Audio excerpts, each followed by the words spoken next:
Terry Munro, MD of Beachcomber Tours, is eagerly awaiting Mauritius Islands reopening in October. Hi, Terry. Airline capacity to meet demand. Is the general lack of airlift from South Africa to Mauritius sort of holding back anything at the moment?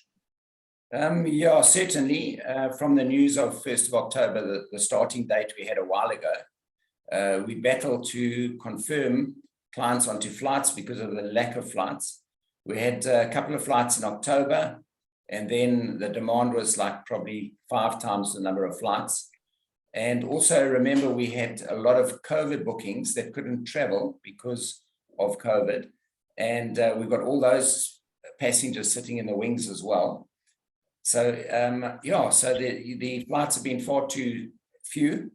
In December, where our big demand is, we really had 2 Air Mauritius flights to start with, and 2 BA flights came on. And then Air Mauritius put another 2 on. But you must remember before, so that's per week. So remember before we had about 25, 27 flights a week. And now we have 6 flights a week. So we haven't reached anywhere near what previous years have offered. But in December, our bookings are so massive. We just dying for those flights. And I think this December will be our biggest December we've ever had in the history of Beachcomber. That's the way I see it right now. So it's massive. Already the bookings on hand are 2/3 of our biggest year ever. And we've only got such few flights on. So once more flights come on, then we're going to see those bookings pour in. Yeah, so that's a good sign. And then also SAF will come online, I believe, as well, and SAA.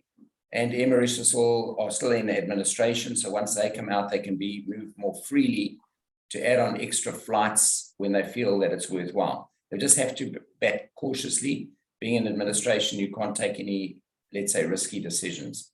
And new bookings and ex-COVID bookings, the demand all round is unbelievable. Good news for the new carriers coming onto the route. So from October onwards, it's bumper. What are you seeing in terms of lead time, seasonality, length of stay? Is it families and couples, or are you seeing groups? Is there any leisure, corporate travel? So length of stay is very much 7 nights because of the restriction with the flights. So there are also longer stays, but I would say on average 7 nights is the number. And yeah, and then we've managed to also get a lot of longer stays, and then it's children, families, couples, weddings, everything as per normal. So the demand is across the board. There's no one aspect of travel that people are looking at. And lots of huge bookings, going over prime season for 2 weeks, costing, over R1 million. So there's quite a few bookings like that. So people seem to have money, and they probably have been saving for a couple of years without being able to travel. So definitely there is money around.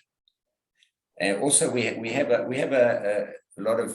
a lot of specials. So we've still got a lot of bookings that we've got land, and we haven't got the flights yet. Okay. Are there still those sort of deep discounts available? Is it back to normal pricing? And can you tell me what to expect in early 2022? So pricing wise, with the current specials we've had, we saw an advert the other day where actually Mauricio was cheaper now than it was 2 years ago, 3 years ago. So that was quite scary. But as the hotels fill up, the pricing will get back to normal. And this special that we've got, as I say, finishes end of September. And then I'm sure Beachcomber hotels will see how the bookings lie, what the occupancies are. And then they will make a decision going forward as to what other specials they might have. Important for us is from Europe, the markets has picked up, but it hasn't reached the levels that it was pre-COVID. So that means there's a few extra rooms for us. So yeah, clients must book as soon as possible. And yeah, for next year, I think we have to wait and see. I don't think anybody can be sure of what's going to happen. But as time goes on, in Mauritius, 82% of the adults are vaccinated. So there you have your so-called herd immunity already. And that's why they opened the borders from the 1st of October to everybody, as long as one's been vaccinated, is because they themselves are protected. Okay.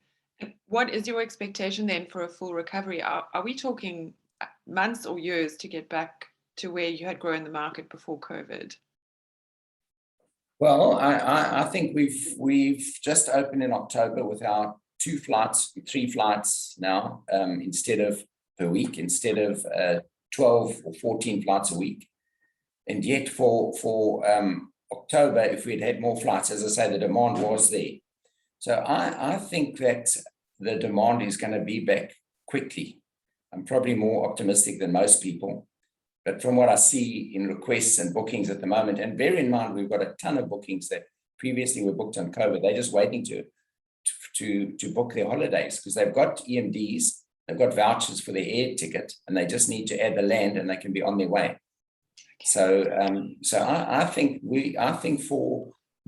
anticipate that from January onwards, we will carry a similar amount of passengers. If, like the bookings are now, got anything to go by, we'll carry a similar number of passengers for 2022 as we did pre-COVID. That's my gut feel. And if I'm wrong, it won't be by far, I'm sure.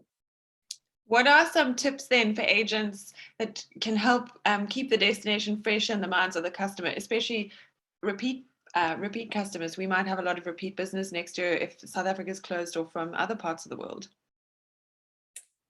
I think what's key is, from Beachcomber's point of view, what we did manage to do during the COVID closed time, we managed to work on the hotels, do those renovations and improvements, and think of new ideas. And I think it's very exciting when clients go back.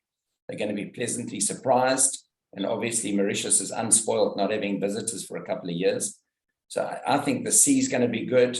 There's a lot to look forward to, a lot of positiveness.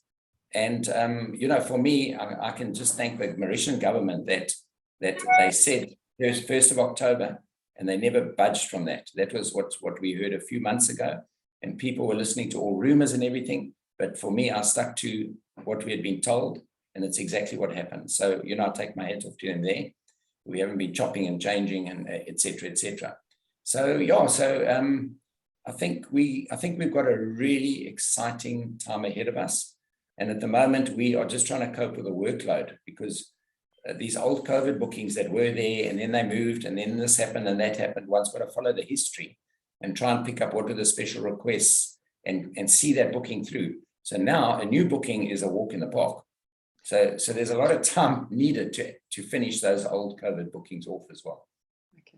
And your team's coming back, your full team's coming back as well, which is great news. Our full team is back from the 1st of September. Okay. We at 100%. And what we don't normally do is we don't really pay overtime. But the last 2 weekends, we've had the red staff to come in to try and catch up with this massive demand.